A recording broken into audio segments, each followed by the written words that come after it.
because showtime is here. So on with the show, let's give it a go. Karel is the one that you need to know. Now it's showtime.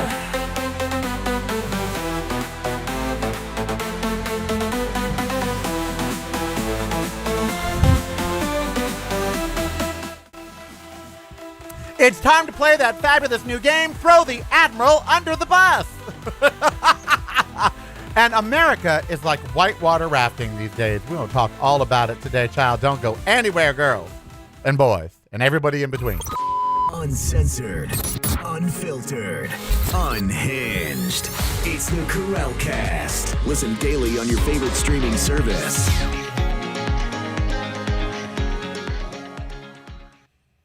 It is the Karel Cast. I am Karel. Happy Giving Tuesday, which follows Cyber Monday, which follows Black Friday. Jesus Christ. Anyway, it is Giving Tuesday, and if you are so inclined, become a patron at patreon.com, patreon.com/really Karel. My name is spelled Karel, really Karel. Or just go to paypal.me/really Karel. Again, Karel. paypal.me/really Karel and give away. Give till it hurts. Hurt, honey, hurt. I got a blender to buy, baby. All right, we got so much to talk about today. John Slade's already up in the chat room. You can join us all at youtube.com/really Karel, where every day between 10 and 11 there's a live chat. Except tomorrow. Programming note. I will not be here until 3 o'clock tomorrow afternoon. Tomorrow morning at 10:45. I have an appointment with an immunologist to try to see if I can ever have a vaccine again. After that shingles debacle, I've been hesitant, as my doctors have been, to let me have a flu vaccine or a COVID vaccine. So I'm going to see an immunologist and see if he can clear me to take vaccines because I don't want to never not take another vaccine. I believe in vaccines. Unlike RFK Jr. and MAGA, I believe that vaccines work. So I'd like to be able to take them. Although I do talk to a lot of people now my age, 63 and above, that say, oh, I don't take them anymore. And they're fine. But I just think as you age, you should probably get them. And I don't know if I can take them or not. So hopefully the immunologist will help me figure that out. But that'll make it so I can't be here until 3 o'clock tomorrow afternoon, 3 p.m. So tomorrow and tomorrow only, I will be broadcasting from 3 to 4 p.m. Pacific time. Do tune in for that. All right. My God, what a day. Jack Amato is here. So many others in the chat room at youtube.com/really Karel. So the strategy to keep Pentagon Pete out of the frying pan is to throw an admiral in one. I don't think that's going to go over too well with the rank and file military. I don't think they like their admirals being thrown under the Trump bus. We all know that Pete ordered the second strike on the Venezuelan boat. We also all know that that was a direct order from Donald Trump. And if there is a war criminal, it is the orange bloated fuck who says his MRI is perfect. I'm sorry. Okay, y'all know that I know medicine. Okay, y'all know this. If you're a listener of mine, you know I know medicine. No 80-year-old man with the diet that he has, carrying the weight that he does, no person that age is going to have a cardiac MRI, which is what he had, and have it come up normal. It's not going to happen. There is going to be atherosclerosis. I guarantee you, if I have atherosclerosis at 63 and you probably have some at your age, very few people do not have atherosclerosis over the age of 60 because they ate food during their lifetime. That's why statins are so very huge. So anyway, the notion that he had a completely normal for a sick 80-year-old. I mean, that doctor, first of all, doctors don't speak that way. Doctors don't say you had a normal MRI. That's not how they speak. They speak in findings. All right. And they would say, we found limited amount of atherosclerosis, or we found no indication of this or that. They would not just say, oh, it's a pretty normal MRI. That is just not how it works. So they're lying about that. Pam Bondi is, again, lying. That's what she does for a living. And his MRI is not perfectly normal unless you take into account all the maladies that an 80-year-old, bloated, fat, out of shape, bad diet person would have. Yes, it's normal for someone who may be about to drop dead of a stroke or a heart attack.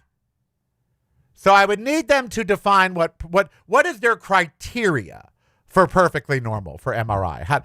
What do they gauge that against? A dead person? A person in the ICU? What do they, or a perfectly normal MRI? A PET scan can be perfectly normal and show lots of cancer if you're taking a PET scan of a person with cancer. Then you would expect to find cancer. And, so that would be normal, a normal finding. So, I don't know what they're gauging. I don't know how they're gauging it. But I'll tell you what, his MRI is no more normal If you're than not visiting reallykarel.com daily, you're missing out. Get the podcast videos and the blog, including recipes, at reallykarel.com. That's really KAREL.com. Showtime is here, no time to fear. Karel is so near because showtime is here. So on with the show, let's give it a go. Karel is the one that you need to know. I want to talk about how living in America is like whitewater rafting. I really do want to talk about that today, and we will. But, I have to do things that are top of mind, that are, in my brain, and hopefully are relevant to y'all. Y'all stick around. So I think they're probably a little relevant to y'all. Isn't it weird? I try to center myself in between those two screens. And if I'm not, it upsets me. Anyway, my friend Morgan Mallory, who I've had the pleasure of singing with and performing with before, and I've known for, I don't know how many years now, 15 years maybe, came over last night. He had a gig here in Las Vegas, and I wish I was in San Francisco. Please help me move to San Francisco. You see all these fundraisers on Instagram for these old people that these people find. They raise $200,000, $300,000, $400,000. Could we do one for me to help me move to San Francisco? Because I'd love to live there, but in a nice condo. So it's going to be like $800,000. And we both know that's not going to be a really expensive condo, but just a nice one. I want to live in North Beach or somewhere around the Embarcadero by where KGO used to be, maybe in the Castro. Please, we should start. It's Giving Tuesday. Help Karel move to San Francisco. Anyway, so Morgan was here in Las Vegas, and he said something so profound. How many times are you in a conversation with a friend and they say something that just sticks with you? And it makes you think and reevaluate. I guess I'm your friend that says stuff to you that makes you think. So last night, Morgan, who is an entertainer and an incredible singer, and I wish he was top of the charts because his voice is incredible, and his musical skills, his guitar skills, he's just an incredible, talented individual. And he said something to me last night, which I've still been thinking about today.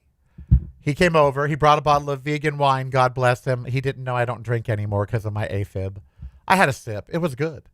But, I can't really drink. But he came over and he had some wine. And God, as cute as he is, I wish it had led to something more. But he's straight. And he's got an incredible fiance. God, they're a great couple. So anyway, we were talking. And I said, so how's career? How's life? And he said, well, I had a bit of ego death that has made me happier than ever. And I said, pardon? And he said, I realized that I don't have to be the most important person on stage. Now, what he meant was he has been trying for a very long time for a solo singing career. And he's made incredible albums. Daniel Charleston, the late Daniel Charleston, was such a fan of Morgan. That's why I asked Morgan to sing at Daniel's memorial, and he did. And he sang Daniel by Elton John, and it was just so beautiful. So Morgan has, America's Got Talent. He went to Portland to do a play, Jesus Christ Superstar. He was the lead. He played Jesus.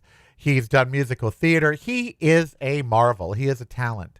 And he deserves to be the most important person on the stage. But he said to himself, I have, I decided I didn't have to be.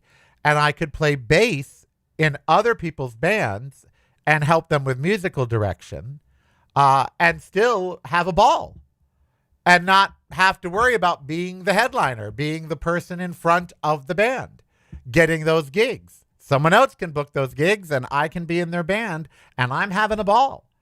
And his fiance, Tabitha, she does a YouTube sitcom, which I'm told is very funny. I have yet to see her and 3 other girlfriends. And he now does the audio dialogue and the cleaning up of the dialogue and all of that. And he's expanding into other things where he is not the main person on stage. And that stuck with me because first of all, I have to say out loud, the thought of not being the most important person on stage to me is appalling. I'm not a part of a choir. But would I be happier if I were? I'd still be entertaining. I'd still be so he is happier than I've seen him in a long time. And he did it by readjusting his idea of success and fame and all of that. And once he readjusted his idea, he became a working artist full time with no other day jobs where he's out. Now, last night, it was a solo gig where he was singing and performing. But other gigs he does, he's the bass player. And that was powerful to me. I realized I didn't have to be the most important person on stage. It was very powerful to me. And it's not because I'm thinking of becoming a part of an ensemble or a background singer. I couldn't do it. I couldn't. And my personality is such, I think my personality is a bit too big to blend. But something that I have been doing, as I have a number 5 charting single in the UK that Thea Austin is saying, We're Not Going Back, is songwriting. I really enjoy songwriting. And I really enjoy hearing other people, not just me, but other people sing my songs. And when Morgan said that to me, it just solidified in my brain one of the career paths I want to do in the next year, which is get more songs that I have written placed with other artists. I can write 5 songs a day. I don't have to worry about giving away songs that I want. I can write an album of material for myself in a week and then write an album of material for somebody else in the next week. So I'm not worried about that. I can write. I am blessed. Words just flow out of me, as you know. So I thought to myself, that message from Morgan, that you don't have to be the most important person on stage, it resonated with me to say, I don't have to sing every song that I write. I can write for other artists and still have fun. I cried when I heard Thea sing We're Not Going Back, knowing that I wrote it and hearing her incredible delivery of it. I cried. So obviously I enjoyed it. And when I see her sing it on stage, I feel with pride, like I wrote that, So I don't have to be the singer of every song that I write. And maybe next year I'll become a bigger songwriter than a singer. It didn't bother Michael Bolton. It hasn't bothered Corey Hart, Mr. I Wear My Sunglasses at Night, who is filthy rich. Carole King, filthy rich. Writing the music is where the money is, actually, not singing it. And so it really inspired me next year. I've written songs for Morgan. Morgan has sung 2 of my songs. And when I watched him sing 2 of my songs, Flickering Life, a song that he did at my YouTube channel, you can go see it. It's called Flickering Life. It's my ode to television. I really think that song should be placed with the Emmys, because it's an ode to watching television, Flickering Life, because the TV flickers. And when Morgan sang that for the Dorians, and I heard Morgan sing that song, he wrote the music, I wrote the lyrics. Incredible. Just incredible. And it made me realize, it gave me permission to pursue songwriting. Hearing someone say, you don't always have to be the most important person on stage. But I will say this, in my mind, a songwriter is more important than the singer. I know you're going to be like, what? But Celine Dion, Adele, Barbara, they'd be nothing without great songs to sing. So it all starts with the song. So to me, even though I may not be the one singing it, I'm still the most important person on stage because I wrote it. And it inspired me. And that conversation inspired me. So what conversations have you had? What piece of advice or what statement has someone in your life made, and it might even be me, that really got you thinking and reevaluating your world? Because last night, when Morgan said, I realized I don't have to be the most important person on the stage, it struck me as confirmation that next year I should write more songs. And if I can find humans to write the music, great. If I can't, then AI, because that's the world we live in. And it really inspired me. Yes, I wrote the theme music for my podcast. I wrote that song. I wrote the Patreon song, too. I wrote the lyrics. I wrote the lyrics for Showtime is here. Karel is so near because Showtime is here. I wrote that. I wrote those lyrics. And I wrote the Patreon lyrics. Patreon is the way to go. I wrote those lyrics. So yes, I co-wrote both the songs you hear in my show. But what advice have you heard, or what phrase or comment has someone made that really stuck with you? For me, last night, it was, you don't have to be the most important person on stage. Well, yes, I do, but I can get there a different way. I don't always have to be the singer. I can be the songwriter. I don't always have to be the actor. I can be the script writer or the story writer, come up with the story, because I'm a great writer. So I can use writing in entertainment, and I know AI can do it. I know, I get it. I'm better than AI. And I'll tell you that right now. So what comment, phrase, piece of advice? You know, my friend listens to Joel Osteen, and I made her stop this weekend. I said, you need to find a new guru. And I finally talked her out of listening to Joel Osteen. I said, that man is horrible. He doesn't open up his church to people. He didn't open it up during the hurricanes. When, SNAP benefits weren't being paid in Houston, he didn't take some of the multiple millions of dollars and say, I'm going to help those people. The man is a charlatan, and if there is a heaven, he ain't going. She finally agreed, and she's going to lay off the Joel Osteen. But he does say inspirational things. So what inspirational thing? You got to play with me now. You got to leave comments down below. We need to get the comments up. I beg you, every day. That's how the algorithm finds us. The chat room is great, but we need at least 30 comments down below every video. So I'd like you to say, what piece of advice? Was it your parents that gave it to you, a sibling? Was it a stranger? Did you just hear it on the radio? But it struck. It struck. For me, last night, it was, you don't have to be the most important person on stage. Daniel Charleston understood that. He loved being in choirs. And I would always say, why do you love it? He goes, because I get to perform at Disney Hall. I get to perform at the Guggenheim. I get to perform. So he had performed in operas at all the great venues. He wasn't the lead. He wasn't the person they were coming to pay to see. He was in the choir or the ensemble, but he was still there, still performing. And it was great. He loved it. I'd want to be the lead. I'm sorry. That's how I'm built. But there are other ways to be the lead. Write the story. Write the song. Throw the event. Karel's Club Decades that I want to do, I'm the MC. And I bring in music artists for the evening. Kind of like Art LeBeau used to do.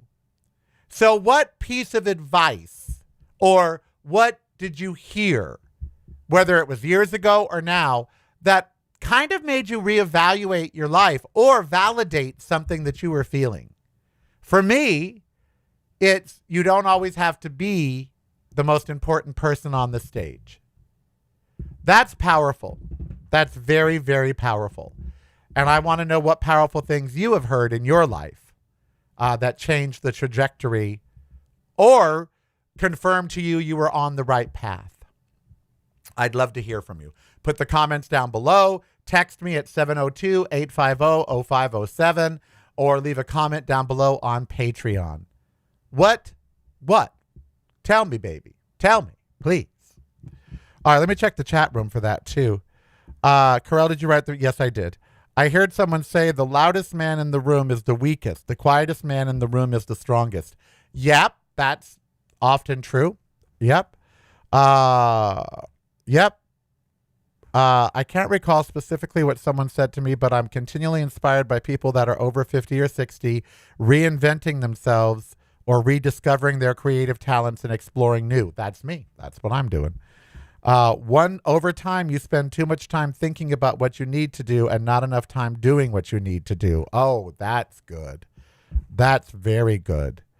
Don't panic from Douglas Adams. Amen. Yeah, my theme song is an earworm. You're not the only one. I'll be walking around the house and I'll go, Karel is so near because showtime is here. So on with the show. Let's give it a go. Karel is the one that you need to know. Now it's showtime. Yes, it's an earworm. All right, when we come back, we'll get to America, the Whitewater. I love the hour format. I get to shoot shit with you. It's so much fun. Is the way to show you care. Subscribe today if you dare. Keep the show on there. Patreon is the way. Now it's showtime.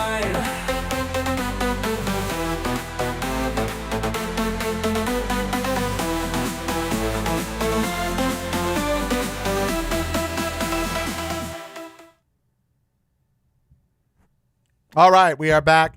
I was so busy reading the chat room. There's such inspirational stuff in there. I love shows like today.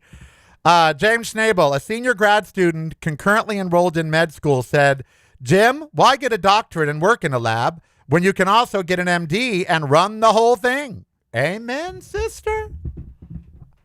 You don't always have to be the most important person on stage. Wow. Morgan, I hope you listen to the show. I'm going to tell you to listen to today's show because you really gave me food for thought last night looking as cute as you did. Jesus Christ. If I didn't have such respect for his fiancée, I would have made a move, honey, because he was looking good and he's tall. He's like 6 foot something. He's just a handsome. He's a star. See, I almost got sad when I heard that, except he's having such a good time and making money and loving his life that I couldn't be sad. But I thought, you're a star, dude. You got the look, you got the sound, you got the talent. You know, you are a star. You know, he is a star. I only hang around extraordinarily talented people. Thea, Morgan, my friend Stephen Cabral, a great DJ. Daniel Amspaugh, a friend of mine up in Seattle or Portland, is such an incredible photographer and filmmaker if he'd ever let himself just be one. Because sometimes people need permission to let their talent run, to let it be free. And I hope I give that to y'all. Last night, Morgan, he talked to me and he was saying, I just, people that change the world, like you. And I said, oh, I haven't. And he goes, you've changed the world. You really have. You've changed it for LGBTQ people back in the 90s and the early 2000s just by being you and getting the jobs you got. And then your fearlessness and always being outspoken and speaking truth to power. He's like, and I was like, oh, Morgan, stop. I'll do you already. Stop. No, I'm just kidding. I would have, but I'm kidding. But anyway, I was high, by the way. I eat edibles at 6 and 6:15 so I can go to bed at 9:30. He got here at 7. So by 8:15, I was high. And I'm trying to not look high and trying to pay attention and be in the moment. But I was like, high. Of course, he's seen me high before. Anyway, so Rachel says Mel Robbins inspires her. That's wonderful. All right. So coming up in the next half hour, I want to talk both about the news of the day and Pete and war crimes and all that. But also, last night when I was prepping the show, I thought about whitewater rafting. And I don't know why. I've never done it. I never would do it. Fuck no. See, I only do things that black people do. okay? Because black people don't want to die. Because just living in America for a black person is dangerous enough. Just going out on the streets, driving a car, walking in public, that's dangerous for a black person because of racists like Donald Trump has emboldened and cops. You know, they can get killed for being black. So black people don't take a whole lot of risk. You don't see black people skydiving that much. You barely see black people skiing down the side of a mountain. You know, you don't see a lot of black scuba divers. Black people do not put themselves in unnecessary danger because they're in danger enough. So I'm from the black person school of what to do and what not to do. I don't like to put myself in unnecessary danger. I don't go swimming with sharks. Black people don't go swimming with sharks. They would look at that and say, what the hell is wrong with you? Get up out that water. So, you know, I'm from the black person school of stay safe. And trust me, you don't see a lot of black people skiing down the side of a hill. Now, some might say, well, that's economic, Karel. That was never in their culture because bullshit. You could die. Black people don't do a lot of stuff that you can die doing, except living in today's world. So I am from that school. I don't like to take a lot of danger. So I don't want whitewater raft. The word white is in whitewater rafting, so you don't see a lot of black people doing it. But it's dangerous, whitewater rafting. You know, you could fall out the boat. You could drown. And Ember would not like it, so I don't do it. However, I thought about how I love the movie The River Wild with Meryl Streep. Love it, love it, love it. It's cheesy. It's not one of the ones that she's most remembered for, but I love that movie. And when you whitewater raft, there are areas of calm, areas of peace, beautiful areas where you're just floating. Then you get to the whitewater and you are completely out of control of the boat. You try to stay in control. You try to paddle certain ways and avoid the rocks and try to not go over a waterfall. But sometimes the boat tips over. Sometimes you hit the rocks. Sometimes you go over the waterfall. And I was thinking about that as an allegory for America today. Because every day that I read the headlines, it's like we are trapped in the raft of America. We're in this raft. America is this raft. And we are constantly thrown about side to side, trying to avoid real dangers, trying to find calm, trying to just get through to the other side. To me, that's whitewater rafting is a great symbol for what it's like to be an American today. Always so much turbulence. Every day, oh my God, there's been another mass shooting. Every day, oh my God, the economy is teetering on the brink. Every day we're on the brink of some war. Now it's with fucking Venezuela because they got oil. And I thought to myself, that's no way to actually live. You know, whitewater rafting is something you do, and it takes days or hours, and then you're done. We have not been out of this raft for decades. We had the turbulence in my lifetime. We had the turbulence of Ronald, if we go way back in my lifetime, we had the calm of Kennedy, and then I was a year old when he got assassinated. Then we had somewhat calm of Johnson, but then we had the horror of Nixon, and that was whitewater rafting. And then we had the horror of Ford, and that was whitewater rafting. Then we had the calm of Jimmy Carter, although there was gas prices and shortages and all of that.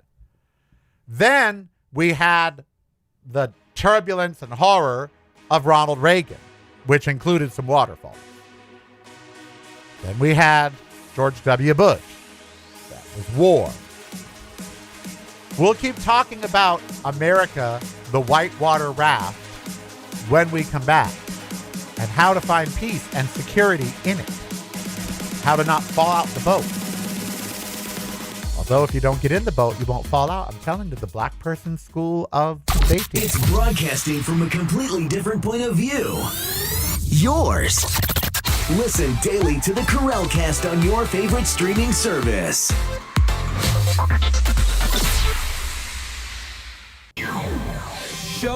time is here, no time to fear. Karel is so near because showtime is here. So on with the show, let's give it a go. Karel is the one that you need to know.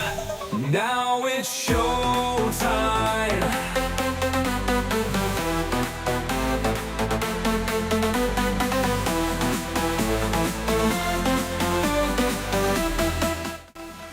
We are in the whitewater raft that is America. Do you have a life preserver? That would be your savings. That would be, your safety net. Or if you fall out the boat, are you going to drown? We're going to talk about this and so much more when we come back. Uncensored, unfiltered, unhinged. It's the Karel Cast. Listen daily on your favorite streaming service.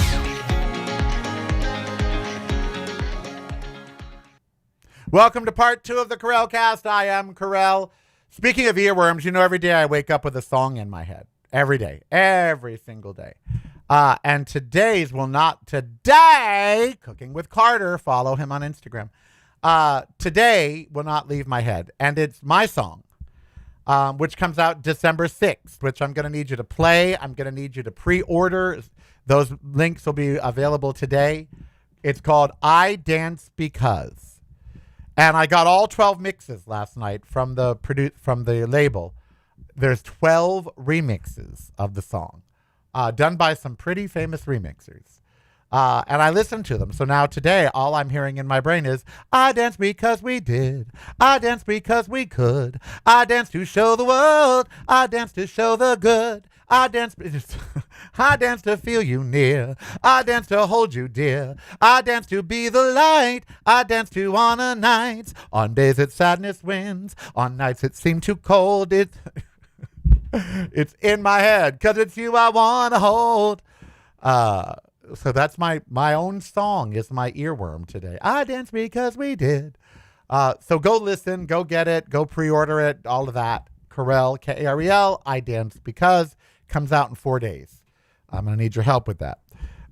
Rachel in the chat room, Rachel Capper says, whitewater rafting is also a metaphor for life, as is the weather and the ocean. There's always a storm coming, such as life. It's how we weather the storms. That's how we live. That's very true. And, when you're in a whitewater raft, they make you wear a life preserver. But in America, we only give life preservers to the chosen few, to the wealthy, to those that can afford it. If you're poor in America, you're in the whitewater raft, but you ain't got a life preserver. So if you fall out, you're toast. Isn't that a great analogy? Think about it. Think about classism in America. We're in a whitewater raft. Sometimes we're in the calm. Sometimes we're in the midst of horror. And sometimes we're headed to a waterfall.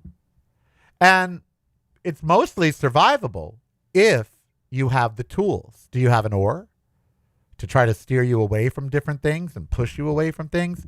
Do you have a life vest in case you fall out? Because people fall out and they live. They make it through the white water and they make it to the end. So that's classism. The rich, they got the oars.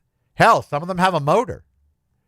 Not that it would work in whitewater, but you know what I mean. And then they got the safety vest. They got frickin' balloon suits where they're impossible to sink. But us, most of us, if we fall out, we dead. We drowning. Or we're struggling. We may not die. We may make it through the whitewater. People do without life vest. But you struggle. You go under. You nearly drown. You come back up. That's life. If you have the resources, you can stay in the boat. Or if you fall out of the boat, you can survive. If you don't have the resources, you struggle and possibly collapse. That is life. And it is like the ocean, Rachel. I follow this guy, Adam Radcliffe, I think is his name. He and 3 other people started in New York, and they rowed in a boat all the way across to England, all the way across the Atlantic. He's so fucking drop dead gorgeous. I can't take how beautiful he is. He's the reason I'm gay. He's just something. But if you followed their trip, it was a perfect allegory for life. There were times they were in storms, they were soaking wet, their boat capsized, they lost some of their food, they lost some of their equipment, but they had to keep going. They couldn't stop. They're in the middle of fucking Atlantic. So, there was no rescue for them. They had to go. There were other days where it was beautiful out, where the wind was at their backs and they're feeling great physically. They've had enough to eat and drink and, and they're doing their thing. And they ultimately made it. They made it to their destination safely. No one died, but it was a rough crossing. Storms came, nearly destroyed their trip, but they weathered the storms. If you're not visiting reallykarel.com daily, you're missing out. Get the podcast videos and the blog, including recipes, at reallykarel.com. That's really KAREL.com. Showtime is here, no time to fear. Karel is so near because showtime is here. So on with the show, let's give it a go. Karel is the one that you need to know. I dance because we did. I dance because it's going to stick with you now too. At least I hope it does. The ultra-wealthy are preparing to harvest the wealth of the middle and lower class again, says Randall. I agree. When whitewater rafting, the entire raft can flip over, or you could get your teeth knocked out by a metal paddle. Yes, that's life, ain't it? Many of you have metaphorically, had your teeth knocked out. Maybe not actually knocked out, but had them knocked out, And you got to get through that. When we look at the news today, it is mind-boggling. It really is. And we have to live with this stuff every single day. These are the rapids of life. Now there's an admiral being blamed for what Pete did and what Trump did. They're trying to throw an admiral under the bus. That's wrong on so many levels. It's just wrong for the commander-in-chief. Which president said the buck stops here? I would like Donald Trump for once to take account for his actions. He authorized these strikes on the Venezuelan boats. Ultimately, whatever happens, he is the commander-in-chief of them. He is above the admiral. He is responsible. Period. The buck stops with him. We'll see. Will there be peace in Ukraine? 4 years. That war has been going on for 4 years. Why? Because it's profitable. Because arms companies are making money. Because other people are making money. That's why the war is continuing. Because somebody is making money. Somebody. Meanwhile, we have the Northeast being buried in a winter storm, which we're not prepared for. Climate change is changing. Everything is going to be affected by it. And then we just pardoned Juan Orlando Hernandez. He's released from U.S. prison after the Trump pardon. This guy trafficked more cocaine than my friend Karen in the 70s. I mean, this guy was a drug dealer. Like tons of coke. That, by the way, I don't blame drug dealers. I don't. I know people do. I don't. If we were happy, we wouldn't do drugs. If America was a great, in Switzerland, they don't do a ton of drugs. They don't have a cocaine problem in Switzerland because they have happy people. Norway, other countries where people are happy, they don't do a ton of drugs. But in America, in this whitewater raft, we do a ton of drugs because we're scared. So I look at these headlines and say, this is how we go insane, why we're on so many antidepressants, why we're so fat. You know, America is on a ton of antidepressants, and we're fat. And now we're taking drugs to get not fat because we can't seem to do it on our own. And why? Because we're unhappy. It is living in a constant state of, is my boat going to flip over and am I going to be tossed into the rapids? That's what life in America is. Even when we're in the calm, we worry, is my boat going to flip over and am I going to be thrown into the rapids? And the rapids is poverty. Now, I saw an interesting article yesterday about two other interesting articles. And the interesting article was one economist said you have to make $130,000 or less or more a year or you're in poverty in the United States. 130K is what he said the poverty level should be.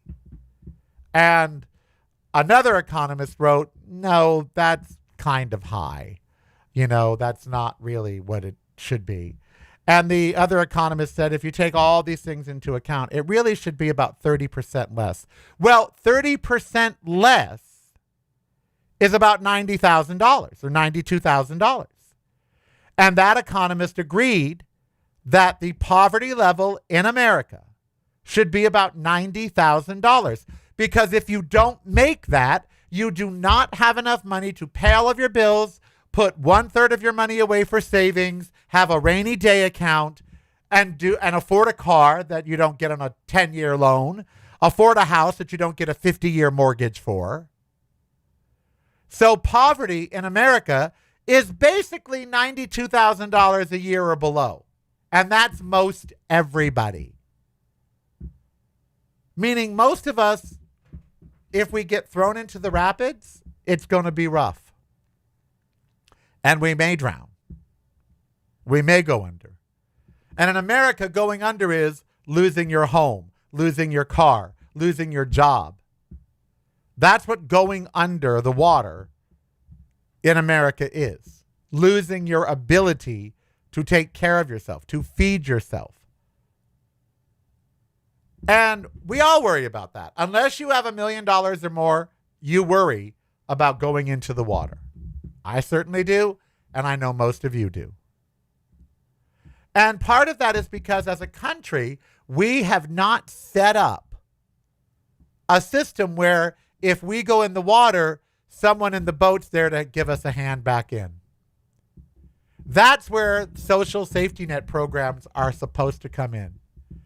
When we go in the water, so unemployment, Social Security, SNAP, those are supposed to be things to help pull you back up in the boat.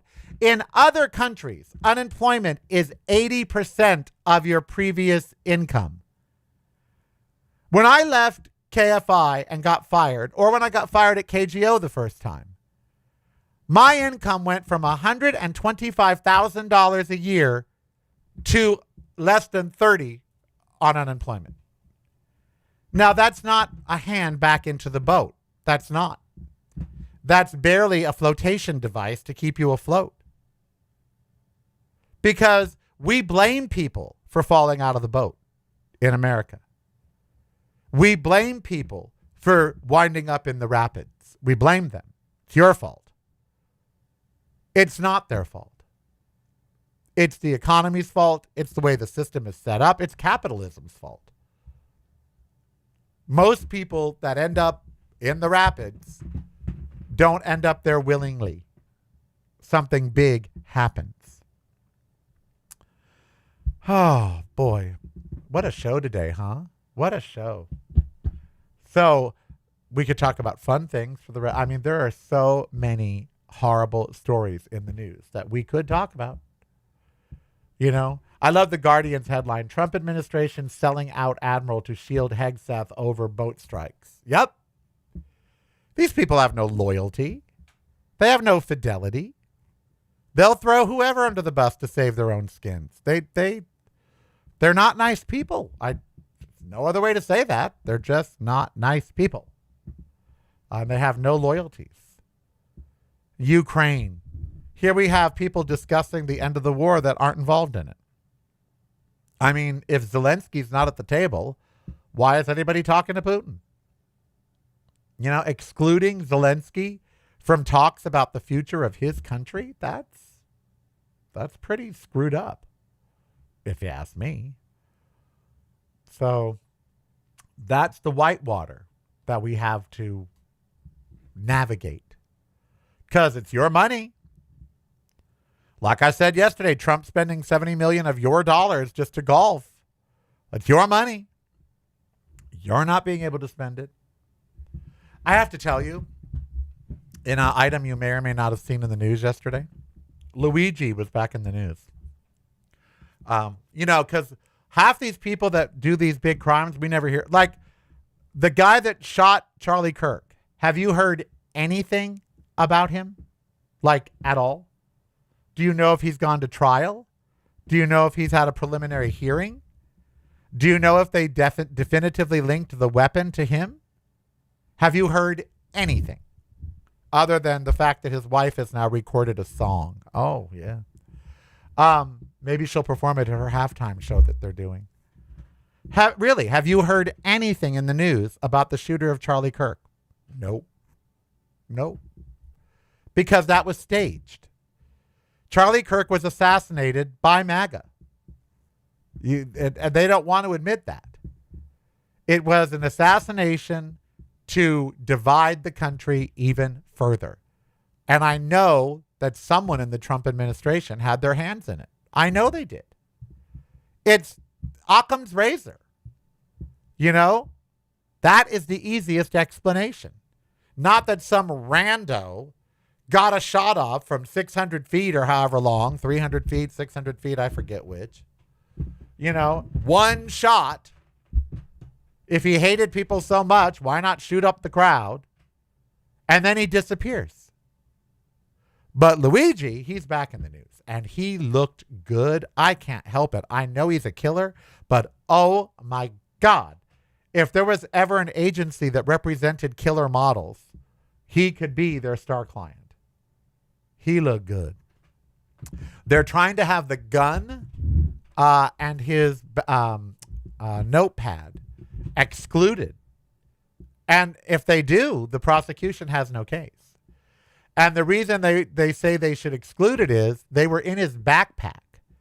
And the cops searched the backpack without a warrant. And the cop said, well, I wanted to see if he had a bomb, which he's not a bomber.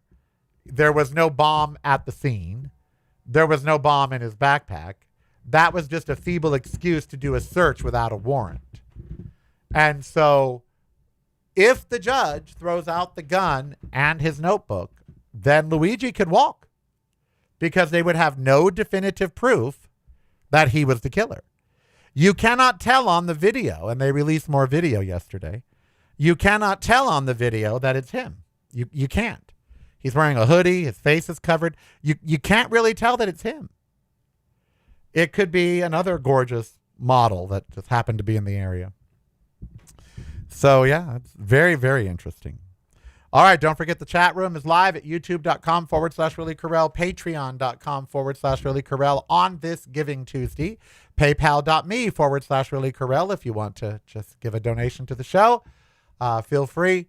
Also, don't forget, my single comes out on the 6th. It's Karel, I Dance Because. I'm going to need you to stream it, baby. I said stream it. Da-da-da-da-da. Stream it good.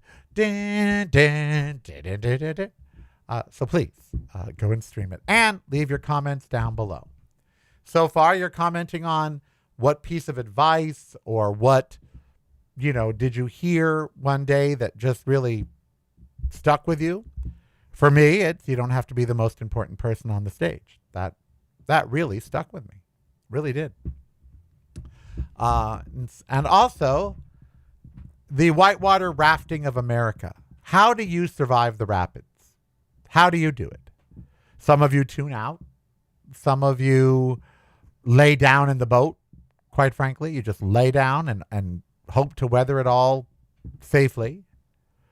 Some of you grab what little life preserver you have and just huddle in the corner. Others grab an oar and try to take it on. How do you navigate what has become this whitewater rafting of America, because it's rough. We've all gone over some waterfalls before. I know we have. I have. Don't go chasing them. So how do you get through? A lot of you have a safety net. You have savings. You have, money for retirement. So that's your life vest. That's your safety net. But I think it's profound when I said that we blame people for falling in and then we don't have real ways to get them back in the boat. In fact, in many ways, the U.S. government throws weights to them and makes them sink. Because let's say you get on a social program and then you try to get back to work to, get your life improved. You'll get cut off of that program the minute you get your first check, but then you might get fired in 2 months, or the job might disappear, or it might just be a temporary job. There's so many people that can't take even temporary jobs because they're on some sort of social program. And if they take the job, it'll negate that program, and then getting back on the program will be nearly impossible. So they just don't even take the job. We don't have systems set up in this country to help Americans get back in the boat. We help them stay afloat about a foot under the water. And they come up and gasp for air every so often. All right, we will finish up when we come back. Oh, he was such a quiet boy. Patreon is the way to show you care. Subscribe today if you dare. Keep the show on there. Patreon is the way. Yeah, now it's showtime.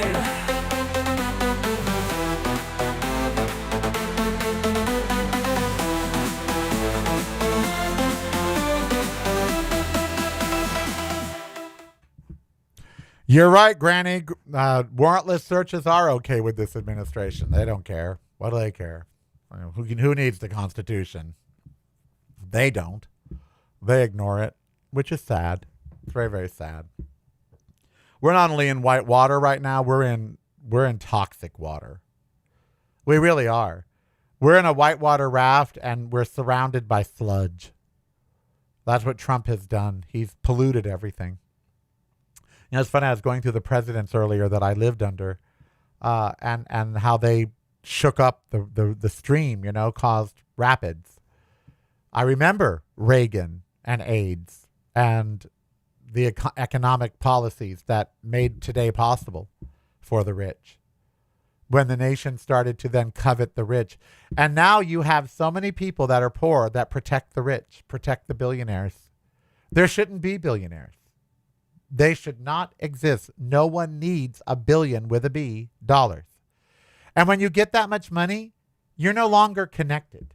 They're not us. See, everyone seems to think that billionaires think, act, and relate to us. They don't. These are people that can send a jet to Alaska to buy a salmon for dinner and fly it back. As my friend Morgan told me, he knew someone that did that because they're a billionaire. They wanted fresh Alaskan salmon.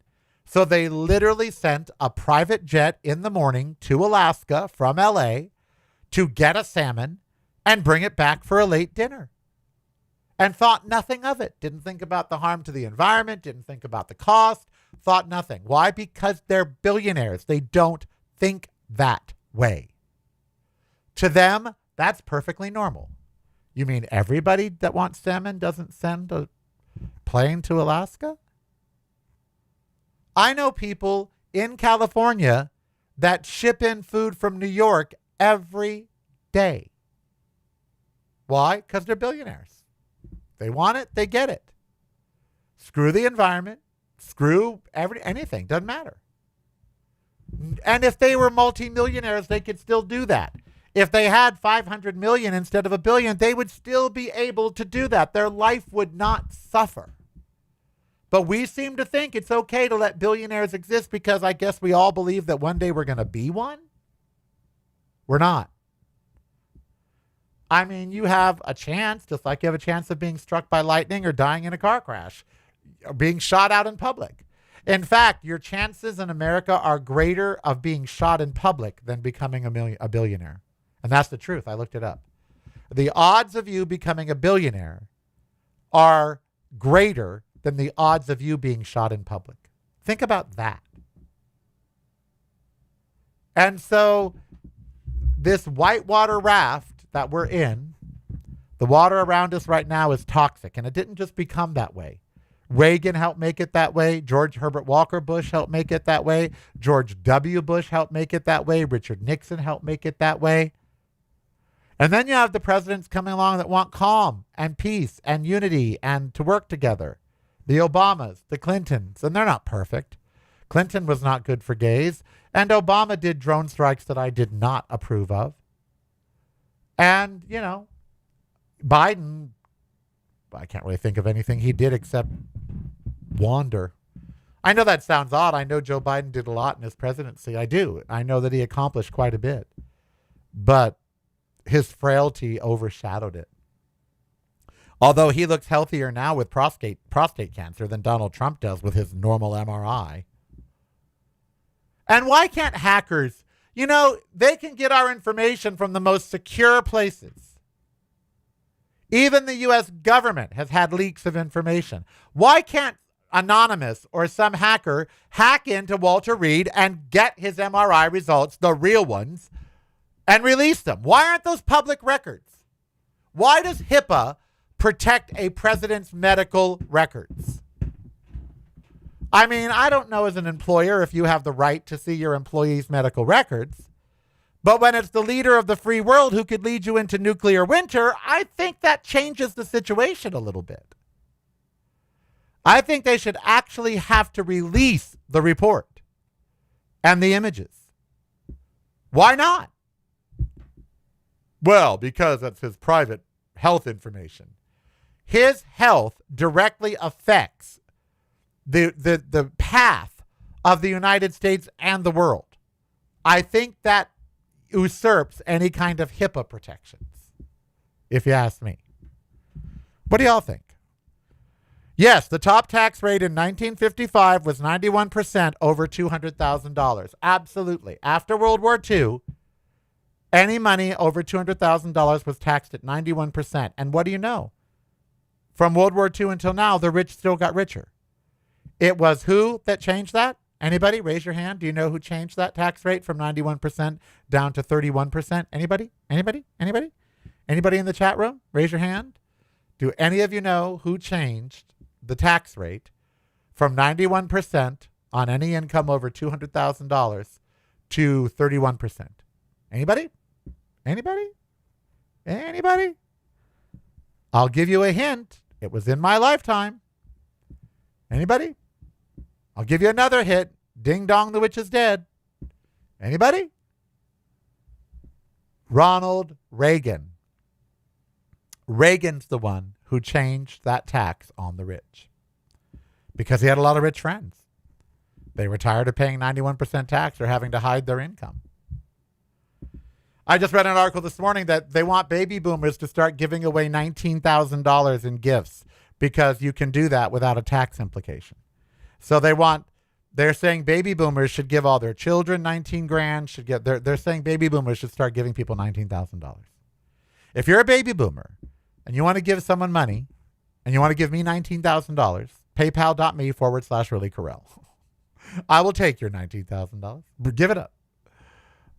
But yeah, I read that this morning. I don't know why they're saying baby boomers should be giving away their money. They earned it. They made it. They invested. They got it.